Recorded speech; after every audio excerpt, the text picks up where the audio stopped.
Uncle आप? हाँ, मैं ही। मतलब आपने ही तन्वी के सर पर मारकर उसे बेहोश किया था? हाँ, बेहोश करने के लिए ही मैंने मारा था उसे।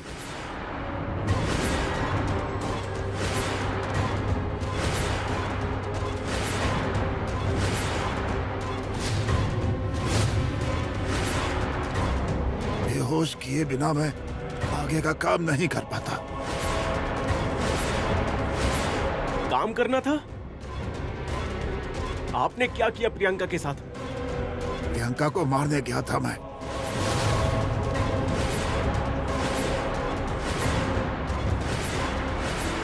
लेकिन वो बच गई। मार नहीं पाया मैं उसे। तन्वी, ऊपर जाकर देखो प्रियंका कैसी है।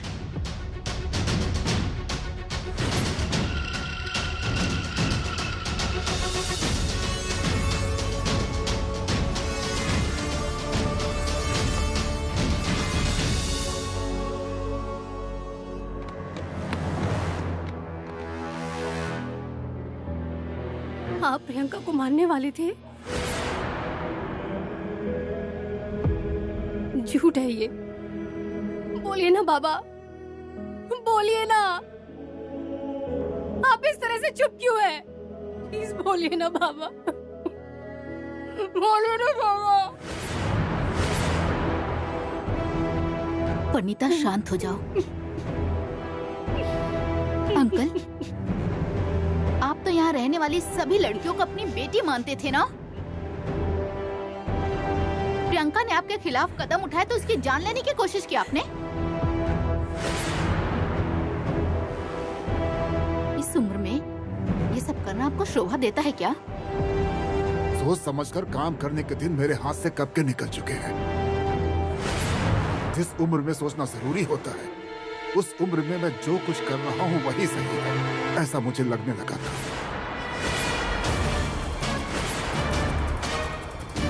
और उसके बाद ही इस खेल की शुरुआत हुई। कौन सा खेल? तुम खेलते हो वो चोर और पुलिस का खेल।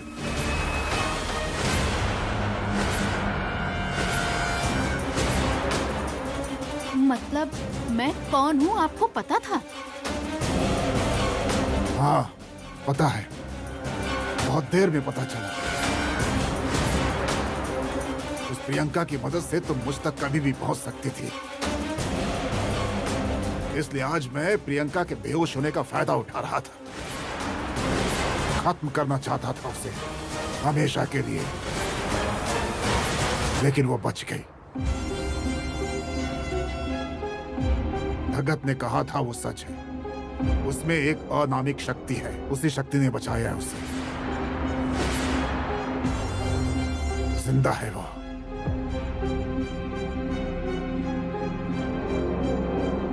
प्रियंका! प्रियंका! प्रियंका! प्रियंका! प्रियंका! प्रियंका! उठो प्रियंका, उठो! प्रियंका! प्रियंका! सुकु मौसी!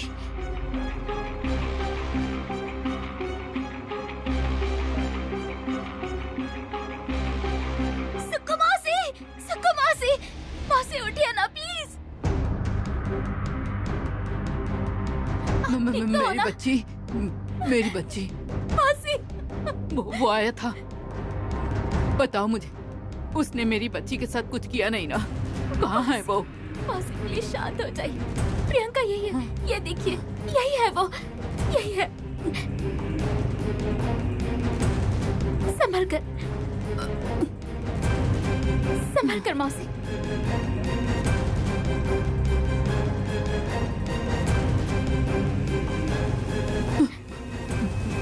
मेरी बच्ची, मेरी बच्ची। प्रियंका! मेरी बच्ची, कितनी चोटें आई है इसे। ये क्या कर दिया उसने? मौसी, मौसी प्लीज शांत हो जाइए। प्रियंका को कुछ नहीं हुआ है, ये सिर्फ बेहोश हो गई है मौसी। इसे कुछ नहीं हुआ है। इसे जो मारने आया था वो पकड़ा गया है। कौन? कौन है वो? अर्जुन अंकल।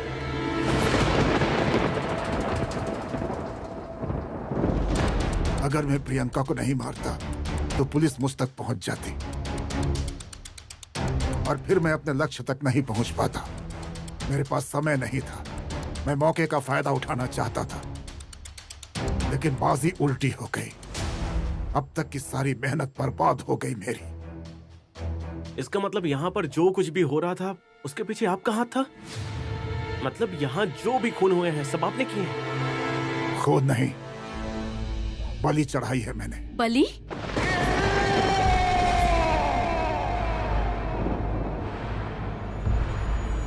हाँ, बलि। मुझे सर्वशक्तिमान बनने के लिए बलि चढ़ाने थे और इसीलिए मैंने यह हॉस्टल शुरू किया था। पहली बलि चढ़ाने के बाद मुझे जो खुशी मिली और जो मुझे सुख मिला था वो मुझे फिर से महसूस करना था। हर हाल में मुझे अपने लक्ष्य तक पहुंचना ही था। वो शक्ति मुझे हासिल करनी थी जिसकी वजह से मैं जिंदगी भर खुश रहता। कौन सी खुशी? बचपन में मैं बहुत ही कमजोर और दुबला था, इसलिए मुझे कोई भी अपने साथ खेलने नहीं देता था। मेरा मजाक उड़ाता था। जवानी में भी वही दुख मेरे नसीब में आया। इसीलिए मैंने तय किया, जिस खुशी का एहसास बचपन में मिला था उसे दोबारा महसूस करूंगा। आपके बचपन में मतलब? मेरे दुबलेपन के बारे में लोग बोलते थे, मुझे अच्छा नहीं लगता था। मुझे मेरा जीना बेकार लगता था। अंदर से बहुत टूट गया था मैं। उनके तानों का मुझ पर कोई असर नहीं होता है, बस जताता था मैं। लेकिन असल में मुझे खुद अपने दुबलेपन पर बहुत गुस्सा आता था। ये सब कुछ मुझसे सहा नहीं जाता था। तो इसलिए आपने खून कर दिया? मतलब ऐसे किसी की जान लेकर हम कमजोर नहीं हैं, ये सिद्ध हो जाएगा, ऐसा लगता है आपको? हाँ, ये भी मुझे हालातों ने ही सिखाया है। देखिए, खुद की गलतियों का बोझ हालातों पर मत डालिए प्लीज। सच कह रहा हूं मैं। बचपन में जब मैं अकेला रहता था, अचानक से वो आ गई। उसके आने से मेरा अकेलापन दूर हो गया। कुछ दिन हंसते खेलते कैसे गुजर गए पता ही नहीं चला। लेकिन वो दिन भी क्षणिक थे। मेरी खुशी नियति से नहीं देखी गई। छुट्टियों में वो घर आई थी। वो उसके मौसी के घर रहती थी पढ़ाई के लिए। छुट्टियां खत्म हो गई थी और वो वापस जा रही थी। मेरी खुशी फिर से कहीं खो जाएगी, इसका मुझे डर लगने लगा। वो मतलब कौन? बेबी।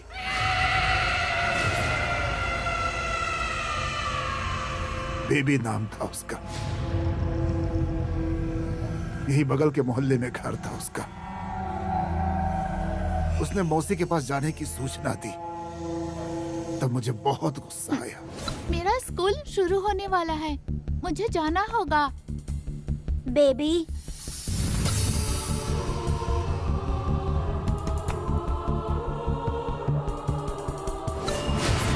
मुझे बेबी पर बहुत गुस्सा आया था। फिर मैंने उससे कहा, कल तुम जाने वाली हो तो आज मेरे साथ थोड़ी देर और खेल लो। उसने भी हाँ कहा। तब मैं उसे जंगल में खेलने के लिए ले गया और टेकड़ी से उसे नीचे ढकेल दिया।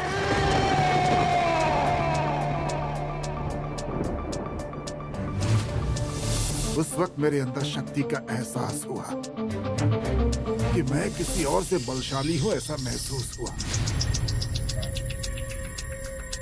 ये अनुभूति मुझे पहली बार मिली थी। किसी की जान लेकर इतनी खुशी मिलती है, ये मुझे पता नहीं था।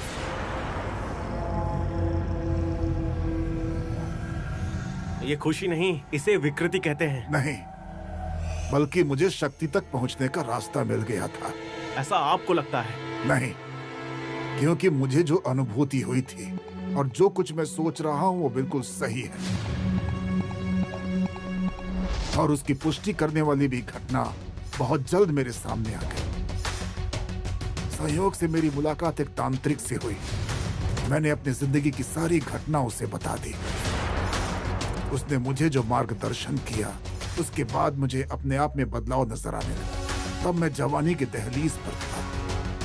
उसके मार्गदर्शन से मुझे एक नई दिशा मिल गई। कौन सा रास्ता बताया उसने?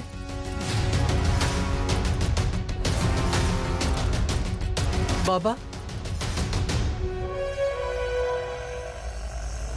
बेटा, तुम्हारे दिल में जो इच्छा है वो जरूर पूरी होगी, लेकिन जो तुम चाहते हो वो चीज हासिल करना आसान काम नहीं है। उसके लिए तुम्हें खुद को साबित करना होगा, और उस शक्ति की सेवा करने के लिए तुम उचित हो ये तुम्हें साबित करना होगा। मुझे खुद को साबित करने के लिए क्या करना होगा बाबा? देखो, जरा सोचो, रास्ता बहुत ही कठिन है। होने दीजिए। मुझे जो शक्ति चाहिए उसे पाने के लिए किसी भी खतरे का सामना मैं बिल्कुल कर सकता हूँ। मुझे आप ये बताइए कि उस शक्ति की क्या सेवा करनी है? तो फिर सुनो, 9 अविवाहित लड़कियों की तुम्हें बलि चढ़ानी होगी, लेकिन सिर्फ बलि देने से कुछ नहीं होगा। हर बलि दी हुई लड़की के शरीर का एक टुकड़ा पवित्र अग्नि को अर्पण करना होगा। कर पाओगे तुम? मैं तैयार हूँ ये सेवा करने के लिए। तांत्रिक बाबा के कहने के मुताबिक जैसे जैसे बलि चढ़ाता गया, मुझे उस अपार शक्ति का एहसास होने लगा। इतनी ताकत मुझ में पहले कभी भी नहीं थी। ये मुझे मिला हुआ वरदान है। भले ही मैं कमजोर दिखता हूँ, लेकिन बलि चढ़ाते समय मुझ में अपार शक्ति आ जाती है। इसका मतलब यहाँ जितनी भी लड़कियों की मौत हुई है वो मौत नेचुरल नहीं थी, और उनका जो खून हुआ है वो किसी और ने नहीं किया था, है ना? नहीं, सभी लड़कियों की बलि ऐसे नहीं दी जा सकती है। बलि चढ़ाने के लिए विशेष नक्षत्र में पैदा हुई लड़की ही चाहिए होती है।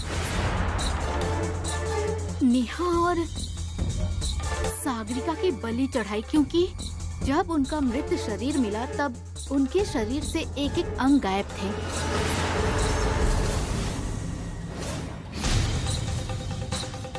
लेकिन सारा की बलि आपने नहीं चढ़ाई, उससे मारा, क्योंकि उसके शरीर से एक भी अंग गायब नहीं थे। अगर सारा की बलि नहीं चढ़ानी थी तो उसे मारा क्यों आपने? मारना पड़ा। अमावस्या के दिन बलि देने से पहले मैं जो अघोरी पूजा करता था, उसके बारे में सारा को पता चल गया था। ओम ह्रीम ह्रीम ह्रीम, ओम ह्रीम ह्रीम ह्रीम। उस वक्त मैंने उससे मुंह बंद रखने के लिए कहा था, लेकिन उसने ये बात हन्या को बता दी। मुझे लगा कि धोखा हो सकता है, इसलिए मैंने उसे मार डाला।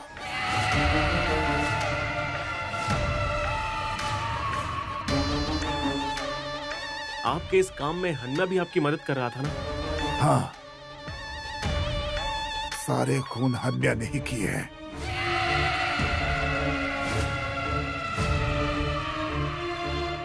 मैंने उसको उसके काम के और अपना मुंह बंद रखने के लिए बहुत सारे पैसे दिए।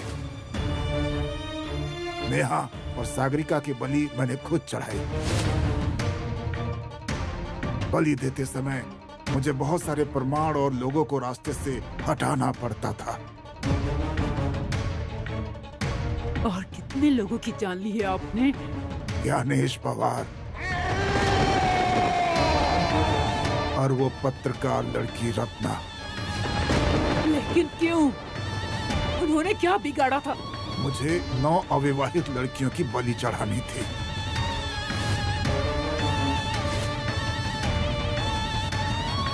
अगर आपकी शादी हो जाती तो मुझे बलि देने के लिए किसी और लड़की को ढूंढना पड़ता। इसलिए हन्या की मदद से मैंने ज्ञानेश पवार को अपने रास्ते से हमेशा के लिए हटा दिया।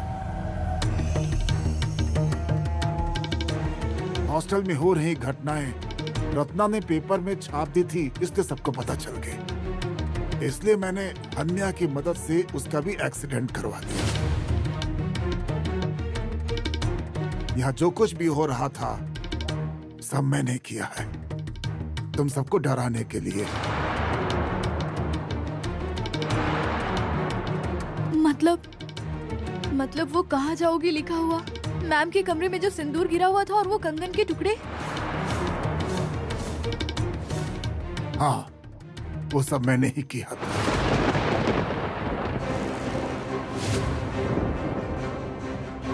सारा का खून करने के बाद मेरी हिम्मत और बढ़ गई। उसके बाद नेहा और सागरिका के झगड़े का फायदा उठाकर मैंने नेहा की बलि दे दी।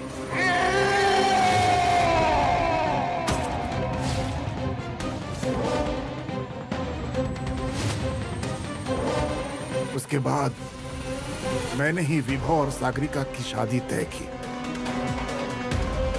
तुम सबकी आंखों में धूल झोंक कर मैंने सागरिका की जान ले ली।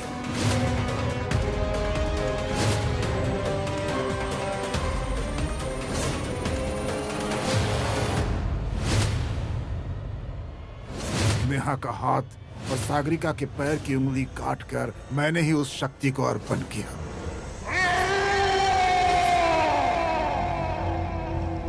इसका मतलब मुझ पर जो हमला हुआ था वो आपने किया था? हाँ बिल्कुल।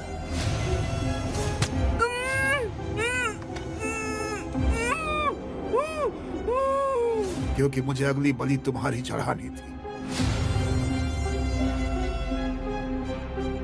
लेकिन सही समय पर तुम्हारी शादी हो चुकी है ये बात पता चली, इसलिए मैंने अपना विचार बदल दिया। उस वक्त प्रियंका का बर्ताव बदलता जा रहा था। उसका इलाज कराने के लिए मैंने जोशी जी को बुलाया, लेकिन वो दांव मुझ पर उल्टा पड़ गया। उन्होंने इस वास्तु में किसी शक्ति का वास है ऐसा कहा। मुझे उन पर विश्वास नहीं हुआ, इसलिए मैंने उन्हें यहां से भगा दिया। सागरिका की मौत के बाद पुलिस ने गुप्त रूप से जानकारी निकालने की शुरुआत की। ऐसी खबर मेरे कानों में आई, इसलिए कुछ दिनों तक शांत बैठा रहा। ध्यान के बाद किसकी बलि चढ़ाई जा सकती है इस बारे में सोचने लगा। आज मेरे सामने एक मौका आया। जब तन्वी ट्रांस में गई थी तो मैंने उसकी बलि चढ़ाने के बारे में सोचा। प्रियंका के काम पर जाने के बाद वो बहुत देर तक अकेले कमरे में रहती थी। मैंने उस मौके का फायदा उठाना चाहा।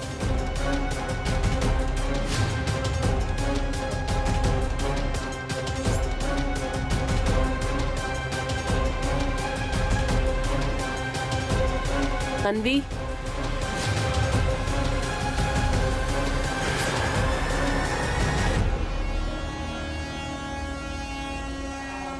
भूख लगी होगी ना? खाना खाने चलो।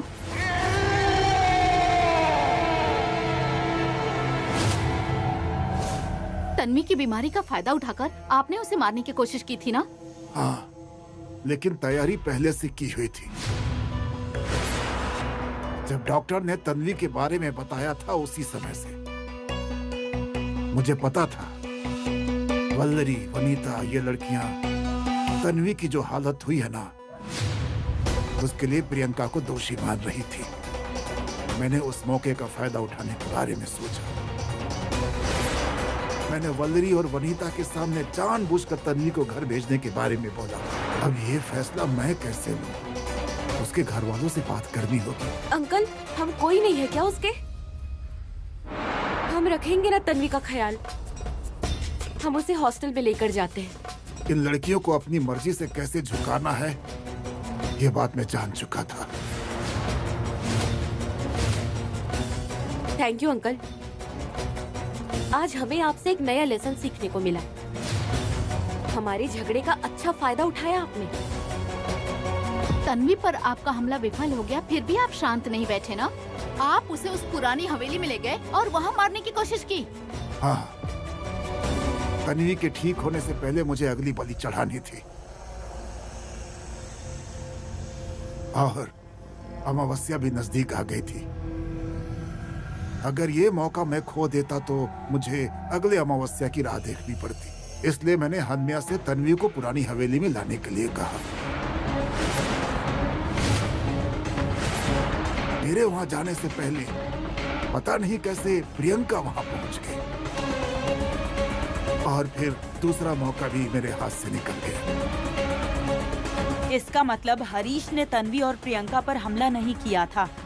नहीं, जिस वक्त हरीश को गिरफ्तार किया तभी मुझे पता था। तो उसे गिरफ्तार क्यों किया?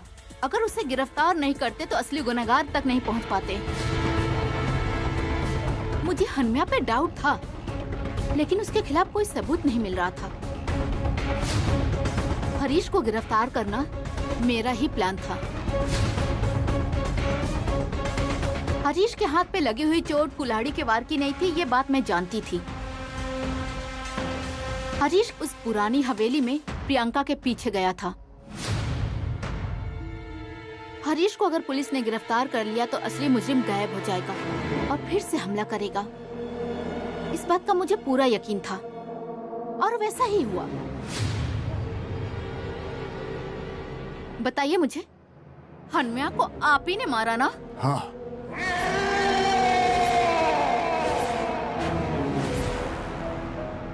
मैंने उसे उस पुरानी हवेली में जाने से मना किया था, लेकिन फिर भी उस भगत के कहने पर वो वहां चला गया और अचानक उसे वहां एक कंकाल मिल गया और उसी वक्त तुमने उसे पकड़ लिया। उसके बाद तुमने उसे घर में बंद कर दिया। फिर तुम फोन पर बात करते हुए बाहर गए और उसके बाद बिनाताई, बिनाताई, बिनाताई दरवाजा खोले बिनाताई। अरे मैं सच कह रहा हूँ, मैंने कुछ नहीं किया। दरवाजा खोले बिनाताई।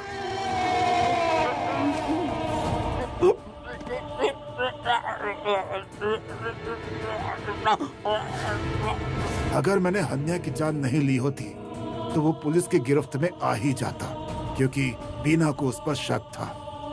अगर हन्या गिरफ्तार हो जाता तो वो डर के मारे मेरा नाम उगल देता। इसलिए आप उसे हर वक्त सपोर्ट करते थे और हम इसे आपका उसके प्रति प्रेम समझते थे। तुम समझ नहीं रहे थे, बल्कि मैंने ही तुम सबके मन में वैसी इमेज बनाई थी ताकि मैं आसानी से अपने लक्ष्य तक पहुंच सकूं।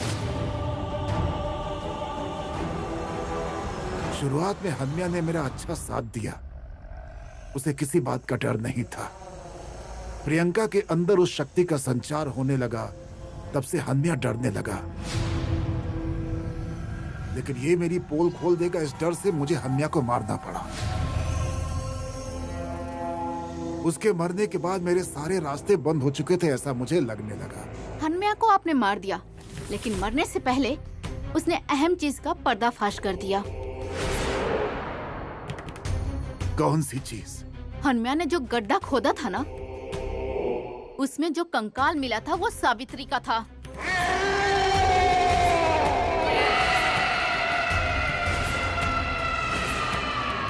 सुक्कू मौसी ने हमें सोने के कंगन के बारे में बताया था और उस कंकाल के हाथों में सोने के कंगन थे, तो वो सावित्री ही थी। आपने अपनी सगी बहन की जान ली? हाँ, जान लेनी पड़ी मुझे। और उसकी वजह भी वैसी ही थी। कितने बेरहम इंसान हो तुम। हमारे सामने उसकी याद में रोते रहते थे। जिससे तुम प्यार करते थे उससे भी तुमने छोड़ा नहीं। हाँ, मैं दीदी से बहुत प्यार करता था। इस दुनिया में समझने वाली सिर्फ वो अकेली ही थी। वो जिस आदमी से प्यार करती थी, उससे शादी करने के लिए हमारे पिताजी ने मना कर दिया। मुझे लगा कि अब वो उस आदमी से शादी नहीं करेगी और मुझे अकेला छोड़कर कहीं नहीं जाएगी। लेकिन वो भी बेबी की तरह निकली, स्वार्थी। अरे स्वार्थी तो तुम हो। तुम्हारी बहन की शादी ना हो इसलिए ऐसा किया तुमने। हाँ, वो हमेशा मेरे साथ रहे ऐसा मुझे लगता था।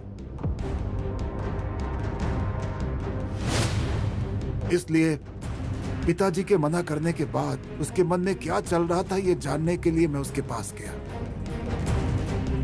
वो बहुत नाराज हो गई थी। दीदी, आपने क्या डिसीजन लिया है? देखो, अगर पिताजी ने शादी के लिए अनुमति नहीं भी दी ना, तो भी मैं उसी से शादी करूंगी। ये हमने तय कर लिया है। मैं उससे प्यार करती हूँ और उसके अलावा किसी और को अपना पति कभी नहीं मान सकती मैं। इसका मतलब तुम्हारा डिसीजन पक्का हो गया है? हाँ। अरे बाबू, कोई और मेरा साथ दे या ना दे, लेकिन तुम मेरा साथ हमेशा दोगे, इसका मुझे भरोसा है। अरे मेरी खुशी में ही तुम्हारी खुशी है, जानती हूँ ये मैं सिर्फ तुम्हारा निर्णय जानना चाहता था। तुम फिक्र मत करो, तुम्हारी शादी मैं करवाऊंगा। तुम्हारी शादी के लिए मैंने जगह भी देख रखी है, देखनी है तुम्हें? हाँ हाँ, मैं भी देखना चाहती हूँ। चलो चलो।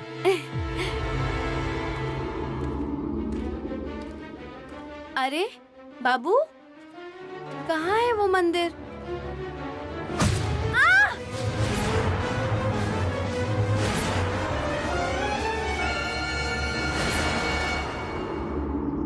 मुझे छोड़कर तुम कैसे जा सकती हो दीदी? तुम यदि मेरे साथ नहीं रहोगी ना, तो मैं तुम्हें किसी के भी साथ रहने नहीं दूंगा। बाबू,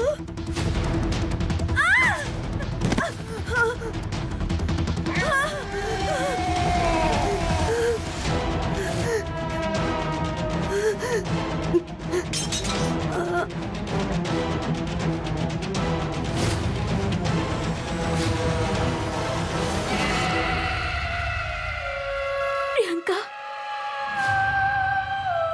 तुम ठीक तो हो ना?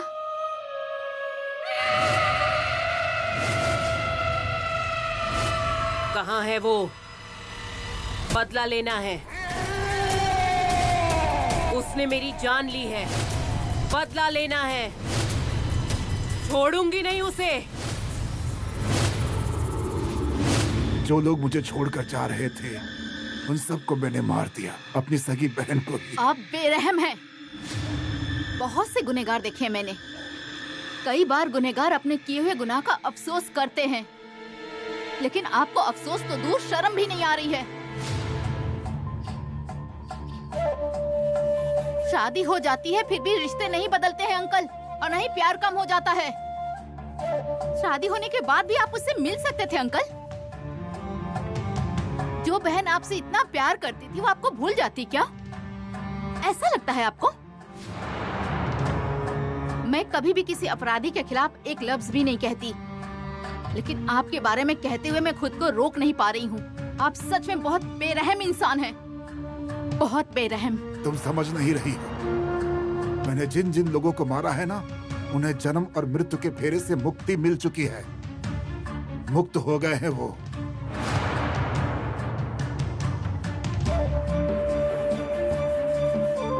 मैंने अपनी दीदी को मारा, लेकिन उसे अपने पास से कभी अलग नहीं होने दिया। यहीं पास में पुरानी हवेली में दफनाया है उसे।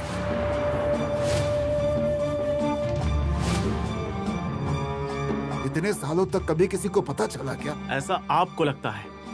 आपने अपनी दीदी का शरीर तो मिटा दिया, लेकिन आज भी उनकी आत्मा इस वास्तु में भटक रही है। यह नामुमकिन है। ये सच है।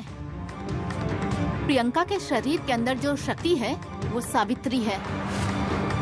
उनकी मदद से ही हम तन्वी की जान बचा सके, और उनकी मदद से ही हम आप तक पहुंच सके। आज भी उनकी आत्मा को शांति नहीं मिली है। वो आज भी अपनी मौत का कारण ढूंढ रही हैं। कहाँ है वो? मेरी दीदी कभी वापस नहीं आ सकती। मैं वापस आ गई हूँ रत्नाकर।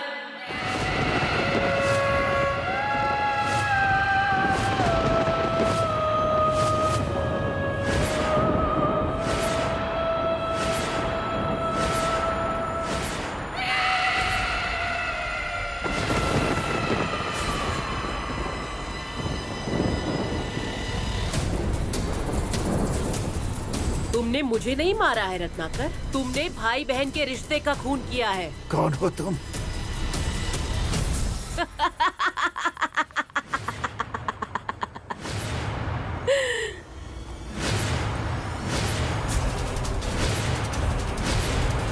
ये सवाल तुम्हें मुझे मारने से पहले खुद से पूछना चाहिए था। तुमने सिर्फ मुझे ही नहीं, यहाँ की मासूम लड़कियों की भी जान ली है। आज मैं तुम्हें नहीं छोड़ूंगी। ये हॉस्टल भले ही तुमने मेरे नाम से शुरू किया होगा, लेकिन इसके पीछे तुम्हारा स्वार्थ था। आज मैं तुम्हारे हर गुनाह का हिसाब बराबर करके रहूंगी। अब तुम नहीं बच सकते। आज मैं तुम्हें नहीं छोड़ूंगी।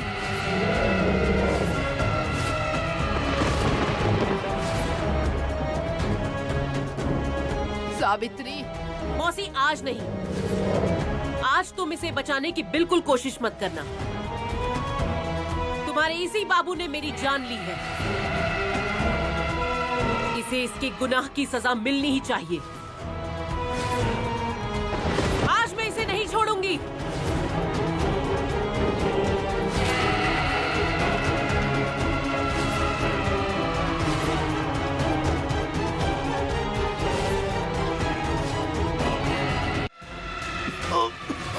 प्रियंका, प्रियंका, प्रियंका, प्रियंका, सावित्री, नहीं मौसी, क्या इसने मेरे बारे में सोचा?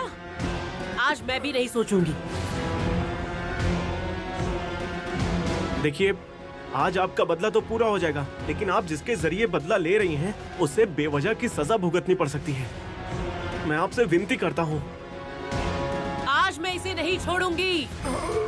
बेटी, ये जो कुछ कह रहा है सही है। जरा प्रियंका के बारे में सोचो। देखो, उसके जरिए ही हम सबको तुम्हारे बारे में पता चला।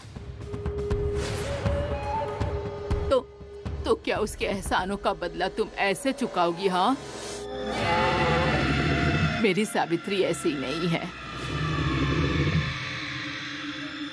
ऐसा मत करो। अगर तुम ऐसा करोगी तो तुम में और बुरे लोगों में क्या फर्क रह जाएगा बेटी? प्रियंका को सजा न हो इसलिए इसे छोड़ दो। छोड़ दो इसे सावित्री।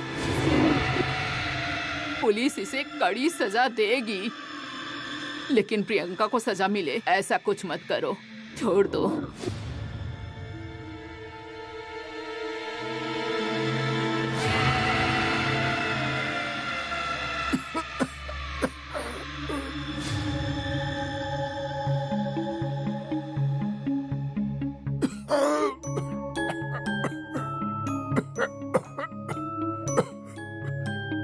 मुझे माफ कर दो।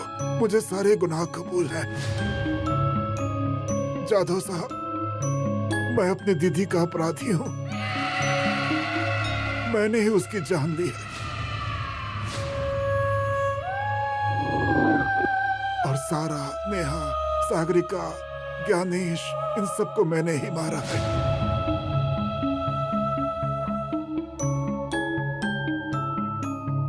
वो पत्रकार लड़की रत्ना, उसका भी एक्सीडेंट मैंने ही करवाया था। दैवी अघोरी शक्ति पाने के लिए मैं लाचार हो गया था और ये सारे अपराध कर बैठा।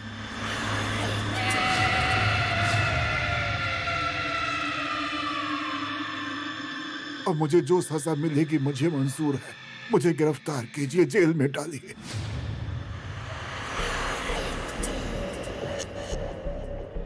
गिरफ्तार कर लो इन्हें।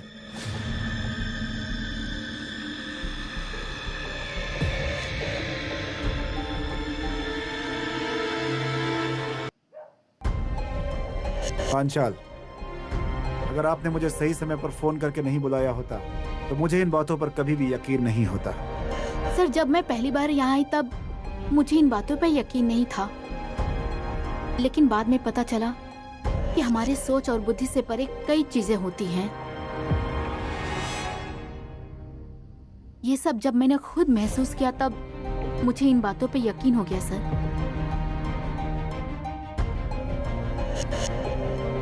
लेकिन आपकी मदद के बिना ये केस सॉल्व भी नहीं होता। अब आप जल्द से जल्द अपनी ड्यूटी ज्वाइन कीजिए। यस सर, लेकिन ये सब मैं अकेले नहीं कर पाती सर। यहाँ के सभी लोगों ने मेरी मदद की है सर, और सबसे ज्यादा तो सावित्री मौसी ने। उन्हीं की मदद से आज हम गुनहगार तक पहुँच पाए हैं। हाँ, वो तो है। चलिए, मुलाकात होगी ड्यूटी पर। Yes sir.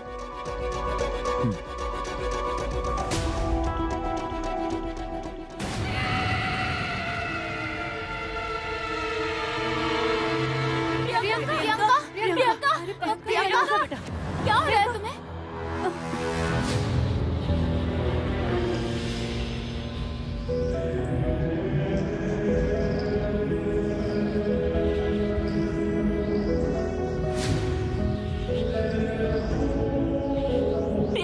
प्रियंका उठो।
ये सब एक भयानक सपना था, ऐसा लग रहा है।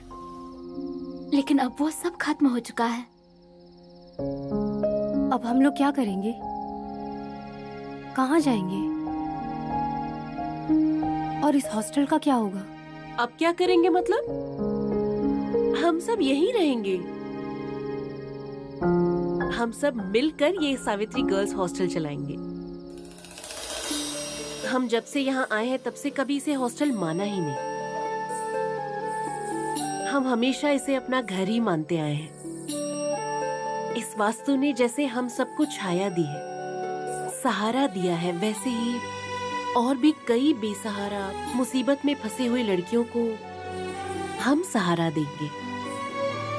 बहुत अच्छा आइडिया है। हम सब मिलकर इस हॉस्टल की एक नई शुरुआत करेंगे, लेकिन अच्छे इरादे के साथ। जिसे जैसा वक्त मिलेगा वैसा देंगे। हाँ, मैं भी बीच बीच में आया करूंगी। और सुक्कू मौसी, दुर्गा मैम तो है ही हम सबका मार्गदर्शन करने के लिए। जरूर, इसमें पूछना क्या है? बेटी, इस बूढ़ी का तुम लोगों के सिवा और कौन है? मैं यहीं रहूंगी।